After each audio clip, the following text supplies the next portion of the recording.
Me preguntáis muchos, y lo agradezco un montón, la verdad, porque sois muy amables y encima me veis los vídeos, cosas relativas a cómo seleccionar motor, hélice, conseguir el máximo empuje, el rendimiento. Entonces voy a intentar muy brevemente y sin entrar en conceptos de máquinas eléctricas, que es en lo que doy clase yo de toda la vida, intentar explicar cosas de los motores que muchos tenéis confusas o que no quedan del todo claras. Entonces vamos a empezar por hacer una entrada en Hobby King y coger un motor cualquiera, un NTM de estos que usa media humanidad. Bueno, vamos a ver los datos que nos da el fabricante. Bueno, voy a intentar acercar un poco la imagen para que se lea bien. Bueno, datos que tenemos ahí. Bueno, el peso que nos importa, obviamente, las dimensiones para que nos entre, KV, revoluciones por voltio, lo vamos a ver sobre la pizarra. Este es un dato que en máquinas eléctricas no llamamos así, pero vendría a decir que por cada voltio que le pongáis al motor, el eje va a girar a 1200 revoluciones. 1 voltio 1200, 2 voltios 2400. Potencia. Aquí empezamos con una cosa que a los que somos de máquinas eléctricas nos pone de los nervios. En un motor industrial, este dato de la potencia es la potencia que el motor desarrolla en el eje. Pensad que se da en kilovatios. Antiguamente, cuando no estaba la normativa de unidades, se daban caballos. Pues en el caso de los motores de RPAs o de modelismo, el fabricante lo que te da es la potencia que el motor consume. Ojo con esto, no la potencia que el motor entrega en el eje. Eso vamos a ver más adelante, que es importante.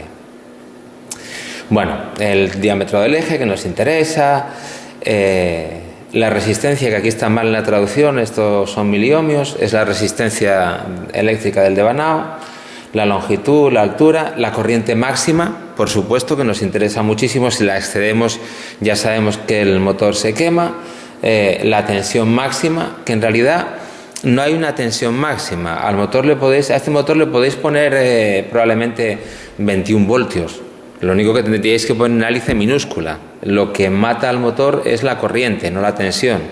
Otra cuestión es que un exceso de revoluciones caliente los cojinetes, pero bueno. Y la longitud total. Bueno, pues con estos datos ahora paso a la pizarra y os empiezo a explicar conceptos que son de máquina eléctrica, pero traducidos a nuestro lenguaje. Bueno, os he dibujado aquí ya el supuesto sobre el que vamos a trabajar. Tenemos el motor de 400 vatios, corriente máxima 28 amperios y KV 1200. Lo tenemos conectado al variador y conectado a una batería. Voy a suponer que la batería es 4S y voy a asignarle 16 voltios. 16 voltios por simplificar. Lo lógico sería pues ponerle la nominal, pues 3,7 por 4 para hacer los cálculos, pero bueno, con 16 nos salen números enteros. Y vamos a suponer que el motor está trabajando con la máxima potencia. Lo tenemos en este momento con la máxima potencia. Bueno, tenemos entonces 16 voltios aquí, en la batería. De la batería vamos a consumir una corriente.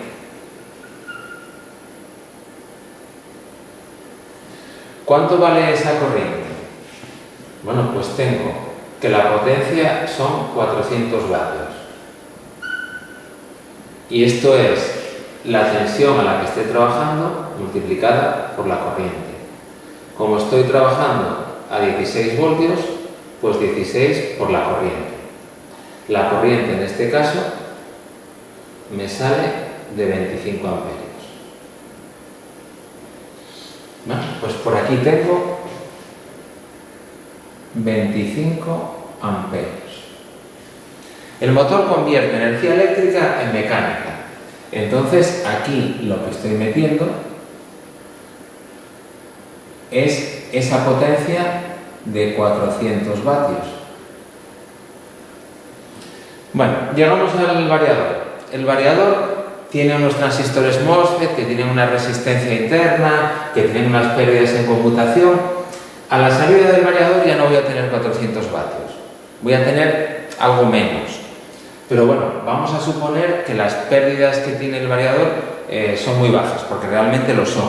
Los MOSFET tienen pérdidas en conmutación, no conmutan bajas, y pérdidas en conducción, que es cuando conduce la corriente, más bajas aún si es de buena calidad. Pero lo que sí es cierto es que de estos 400 vatios que metí aquí voy a tener, voy a ponerlo en otro color, voy a tener una pequeña pérdida. Vamos a suponer, verde no me pinta, vamos a suponer que esa pérdida sea de, pongamos por caso, 10 vatios. ¿Estos 10 vatios en qué se pierden? Se pierden en las resistencias que presentan los MOSFET y en una cosa que se llama pérdidas en conmutación, que no vamos a entrar. Bueno, y en la alimentación de toda la electrónica que va ahí dentro. ¿Cómo las percibís vosotros en el equipo? Porque el variador se calienta. De estos 400 vatios ya tengo menos, un poquitín menos. Al motor ahora le van a entrar aquí 390.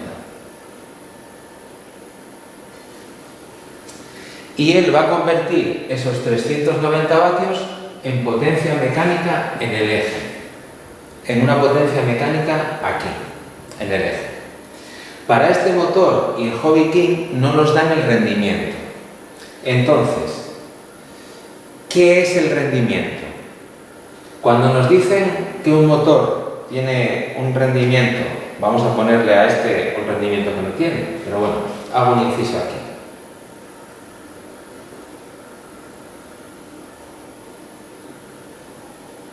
Hago un inciso aquí.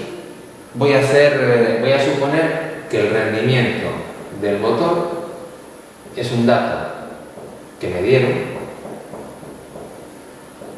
Rendimiento, pues vamos a ponerle del 80%.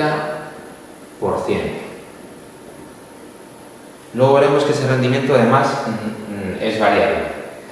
Cuando el rendimiento es del 80%, quiere decir que de la potencia eléctrica que le introduzco, solamente aprovecho el 80% para tener potencia mecánica en el eje. ¿Qué voy a tener entonces en el eje?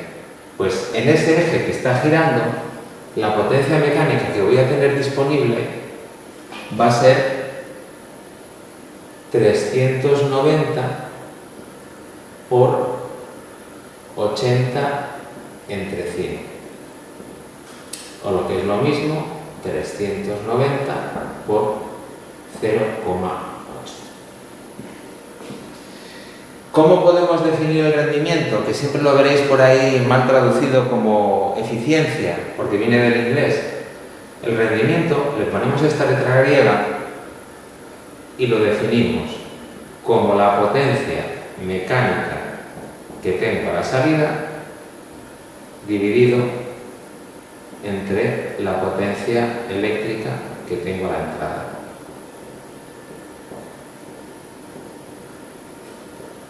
Y multiplicado por 100. Para que no se me pierda nadie, un motor perfecto, ideal, que no existe, de rendimiento 100%, ¿qué tendría? A la salida la misma potencia mecánica que la potencia eléctrica que tengo a la entrada. Bueno, pues con esto ya sabemos lo que es el rendimiento.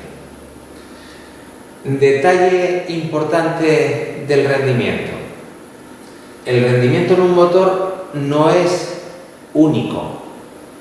El rendimiento en los motores industriales se da para la máxima potencia, que es lo que se suele hacer aquí, pero el rendimiento en un motor, como los que usamos nosotros, varía en función de la corriente que estemos consumiendo. Por eso, lo interesante es tener una curva o una tabla. En eso entraremos un poquitín más adelante. Segunda cosa importante, diréis, pero bueno, a ver, si aquí tengo 390 vatios, y aquí tengo 390 por 0,8, más o menos 300 o lo que sea, ¿dónde están los vatios que faltan? Los vatios que faltan están aquí, en el motor, en forma de pérdidas. Y diréis, ¿pero qué demonios dice este hombre a qué llama pérdidas? Bueno, pues en forma de pérdidas eléctricas y magnéticas. Eléctricas, las que se pierden en los cables.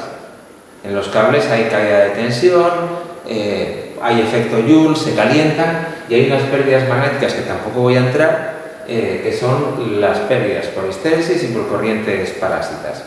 A vuestros efectos, todo lo que sean pérdidas es calentamiento del motor. Entonces, ¿por qué siempre que me preguntáis o siempre que pongo el vídeo insisto en que el motor hay que llevarlo a un punto donde tenga un rendimiento alto? Porque si el motor lo tengo trabajando en un punto de rendimiento bajo, imaginaos que estoy trabajando en un punto de funcionamiento donde el nuevo rendimiento es del 40%, eso quiere decir que el 60% de la potencia está gastándose dentro del motor en calor. Y por eso lo que tengo es una freidora y no un motor.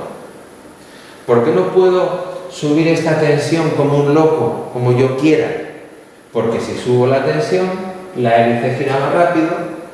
Al girar más rápido hay que desarrollar más potencia mecánica. Como tengo que desarrollar más potencia mecánica, necesito más potencia eléctrica. Como necesito más potencia eléctrica, la corriente se dispara. Como la corriente se dispara, las pérdidas se disparan y el motor lo que está haciendo con un 40% es gastar el 60% de la potencia eléctrica en calentarse y no en mover el aire.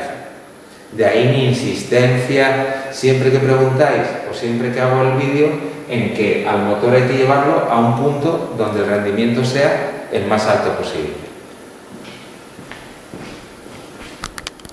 Aquí tenéis un gráfico donde se explica todo de una forma muy sencilla. A ver, línea roja.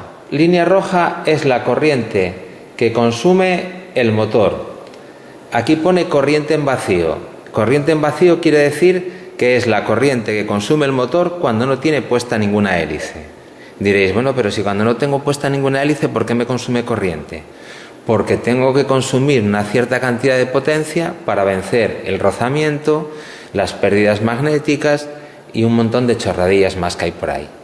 Esta corriente va creciendo, creciendo, creciendo. ¿Y dónde es máxima? Pues cuando bloqueo el motor. Eso lo sabéis. Si el motor se bloquea estando alimentado a una tensión determinada, la corriente se dispara. Bueno, pues esta es la variación de la corriente. Velocidad del motor. Esta es la velocidad del motor cuando no tiene hélice. Pues gira toda pastilla. Conforme le voy metiendo una hélice cada vez más grande, más grande, más grande, más grande, y la corriente va subiendo, el motor va perdiendo velocidad. Eso lo veremos en la pizarra a continuación. ¿Cómo es el rendimiento entonces? El rendimiento, el 80% que yo os daba antes, es el máximo, que está aquí, en este punto. Y que si os fijáis, este punto corresponde siempre con una corriente pequeñita. Ahora los motores de buena calidad, por ejemplo los motores T, tienen esto mucho más plano. La curva verde es mucho más plana. Eso quiere decir que podéis ir a corrientes mayores sin que el rendimiento caiga mucho. Pero normalmente la corriente a la que un motor brushless tiene el máximo rendimiento es una corriente que no nos sirve para trabajar. Si el motor que os enseñé antes tenía un rendimiento del 80%, pues probablemente lo tenía a 6 amperios, cuando en realidad lo vamos a usar ¿dónde? A 20, que va a ser por aquí o por aquí. ¿Cuál es lo que os pongo como punto correcto de funcionamiento? Hombre, pues uno que esté lo más próximo posible dentro de la hélice que tengo que mover al punto de rendimiento máximo. Si lo que hago es cargar el motor fuertemente y hacerle ir a donde la corriente es la máxima, me voy alejando hacia la derecha y como veis el rendimiento aquí va cayendo. ¿Qué significa que el rendimiento cae? Que tengo muchísima corriente, pero de esa cantidad enorme de corriente que estoy consumiendo, muy poca es la que realmente me mueve la hélice. Estoy utilizando una cantidad ingente de corriente en calentar el motor. Por eso no vale la solución de pongo más celdas, pongo una hélice más grande y la corriente sigue subiendo, sigue subiendo. Es más, podéis llegar a la paradoja de que poniendo una hélice mayor que debería empujar más, la corriente suba tanto, que el rendimiento caiga tanto y que con la hélice más grande simplemente caliente más y el motor no empuje más ni tire más. O sea, yo creo que esto lo puede entender cualquiera sin haber estudiado nada de ingeniería. Luego buscad por la red, porque en Hobby King hay algún motor con las curvas y es más típico tener una tabla, que es lo que te hacen en la página web de Motores T, tenéis una tabla. Vamos a pasar ahora a ver el principio de funcionamiento y termino este primer punto de este tema que os quiero contar. Bueno, tenéis ahí puesta una pregunta. ¿Cómo funciona un motor brushless? Esto es brushless DC, que es el tipo de motor que nosotros utilizamos, de corriente continua. Con esto hay una confusión generalizada que es increíble. Bueno, un motor brushless DC funciona exactamente igual que un motor de corriente continua de escobillas. Igual que uno de escobillas.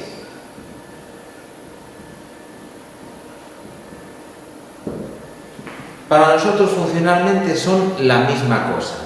No quiero entrar en muchos detalles, pero para que me entendáis. En un motor de escobillas, el colector y las escobillas lo que hacen es que conforme va girando, la corriente cambie de sentido para que interaccione con los imanes y el motor gire. Bueno, pues en este caso, en el motor brushless DC, el colector y las escobillas se suprimieron y se reemplazaron por un circuito electrónico que introduce la corriente adecuadamente en los bobinados, de manera que una fase es repelida, otra atraída y la tercera queda sin hacer nada. Bueno, pues funcionalmente son exactamente iguales. ¿Cómo podemos entender el funcionamiento de una manera que no nos liemos y luego lleguemos a conclusiones erróneas? ¿A qué velocidad va a girar un motor brushless? Pues con la misma ecuación que uno de continua. Voy a poner un aproximadamente, o muchos aproximadamente, porque esto es muy aproximado. La velocidad de giro del motor va a ser su KV por la V de la batería.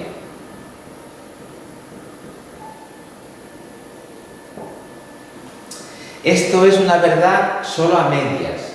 Esto solo se cumple estrictamente cuando el motor no tiene hélice. Cuando el motor no tiene hélice, era de 1200, bueno, pues con un voltio gira 1200 revoluciones, con 2 a 2400, con 3 a 3600 y así sucesivamente. Cuando ponemos una hélice, por eso os pongo el aproximadamente igual, esto ya no es cierto. Sí es cierto que con más tensión gira más rápido, con menos tensión gira más despacio, pero ya no se cumple esta igualdad.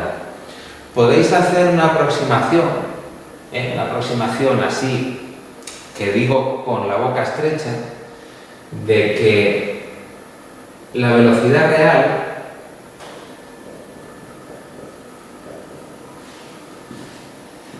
para la hélice que vayáis a poner, que la va a funcionar cerca de ese punto de rendimiento óptimo, bueno, pues la podéis estimar aproximadamente entre un 70 y un 85% de esas RPMs.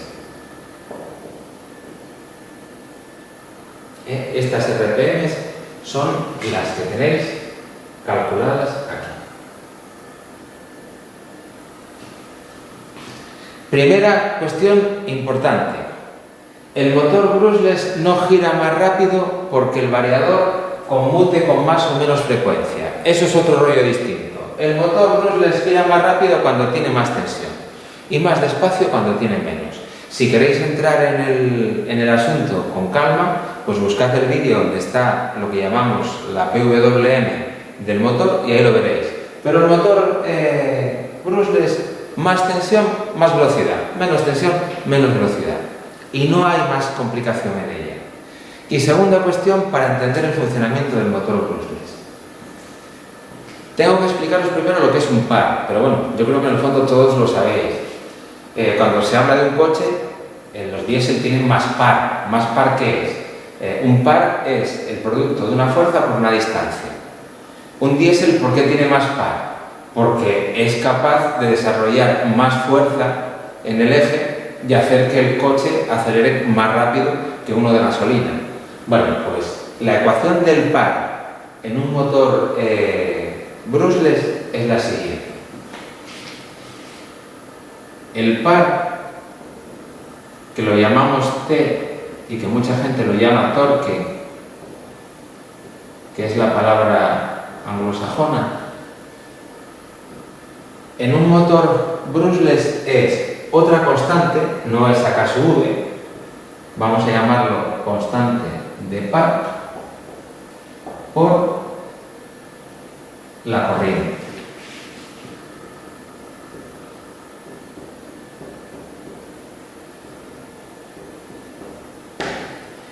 Esto que acabo de poner ahora es la clave de lo que vamos a ver en el siguiente vídeo, cuando me dé tiempo a hacerlo, porque estoy haciéndolo, ya veis el silencio que hay, pero estoy aquí de noche como si fuera tonto dándome clase a mí mismo.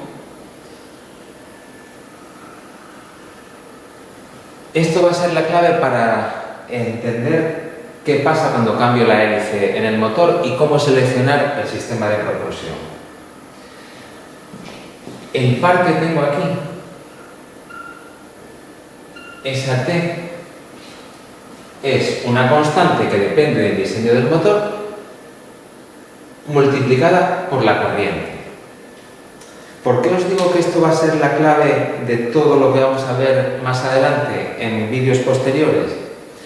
Porque resulta que la hélice es lo que nosotros llamamos una carga de par cuadrático, que dicho así suena a cosa extraterrestre, pero es una tontería tan grande como que si quiero hacer girar esta hélice a 1000 vueltas y necesito un par de X newton metro o newton centímetro, para hacerla girar al doble de velocidad no necesito el doble de par, necesito 4 veces más par. Y ahí es donde la gente la caga a la hora de hacer la elección de lo que le pone al motor. ¿Por qué? Porque un pequeño incremento de revoluciones en la hélice provoca un incremento cuadrático. Si quiero duplicar la velocidad de giro, la corriente se multiplica por 4. Y el empuje de la hélice es proporcional a la velocidad de giro. Os sacaré también una ecuación muy sencillita. Entonces ya podéis entender el cómo se puede destrozar completamente la selección de motor, hélice y batería. Basta con escoger cualquiera de las cosas mal o no entender con qué potencia estoy trabajando. Esos datos de si es un acrobático no sé cuántos vatios por kilo, si es un no sé qué no sé cuántos vatios por kilo. Bueno, son una buena referencia, son una referencia que está ya generalizada, pero desde el punto de vista de la ingeniería a mí me suenan horroroso, porque estamos hablando de esta potencia, no de la potencia que tenemos real en el eje del motor. Podéis hacer el cálculo diciendo, no, para un acrobático necesito 1000 vatios por kilo. Sí, cogéis un motor de 1000 vatios, lo hacéis trabajar con un rendimiento del 40% y lo que tenéis es un acrobático con una freidora montada en el motor. Con lo que ya la elección no valió para nada. Y luego, última cosa, y con esto termino, el chapter 1 de la selección de mi sistema de propulsión. Hay gente que me preguntaba que si los motores grandes de pocas revoluciones tenían más rendimiento porque tienen más inductancia, que no sé qué. Nada. Tonterías. ¿De qué depende el rendimiento? ¿De qué depende que el motor de la potencia que le pongo aquí me saque mucha por aquí y haya pocas pérdidas. No tiene nada que ver con que si tiene más inductancia, tiene menos inductancia. Sí que es cierto que las máquinas grandes, los motores, pasa industrialmente igual, cuando son más grandes tienen mejor rendimiento. Ahí sí que no puedo entrar porque ya entramos en cosas de diseño que son la leche. Pero, ¿de qué depende el rendimiento? Coño, pues de la calidad de los materiales. Si pongo cobre de baja calidad, con poca conductividad y poca sección, un núcleo magnético donde está arrollado el cable con una chapa magnética que el campo magnético no la penetra porque es un hierro de mierda, un hierro indecente, y unos imanes de neodimio del peor que hay con impurezas, pues las pérdidas se me van todas en compensar, la potencia se me va toda en compensar las pérdidas de los materiales. Coged un catálogo de motores T y lo tomo como referencia porque son los únicos que son realmente industriales. ¿Y qué os vais a encontrar? Cobre libre de oxígeno, núcleo magnético de hierro aleado con silicio, para que no tenga pérdidas por corrientes parásitas. Unos cojinetes fabulosos. Entonces, con todo eso, el rendimiento es alto, porque no tengo pérdidas dentro del motor. Pero no os comáis la cabeza ni hagáis caso de ninguna tontería, que hay millones de foros con tonterías escritas, que si el motor tiene más inductancia, tiene más rendimiento, que si tiene más espiras, tiene más. Si tiene menos espiras, tiene menos. Que no. Que el rendimiento es una cuestión de la calidad de los materiales que hayáis usado y de la configuración del motor, evidentemente. No se puede conseguir un motor para girar a 30.000 vueltas con el mismo rendimiento que uno que gira más despacio. Pero eso es lo que tenéis que saber hasta aquí. Bueno, ¿qué es lo siguiente que os voy a contar? Ahora ya sabéis cómo funciona, lo que es la potencia, qué dos ecuaciones son las que lo rigen. Pues lo siguiente, ya nos ponemos a mirar cómo hacer la selección de la hélice que le vamos a aplicar. Pero claro, para eso tenemos que entender cómo empuja una hélice y qué fuerza, qué par requiere para hacerla girar. Ah, se me olvidaba. Si esto os resulta un latazo y no le veis utilidad, me ponéis un comentario sin cortaros, y dejo de hacer los vídeos.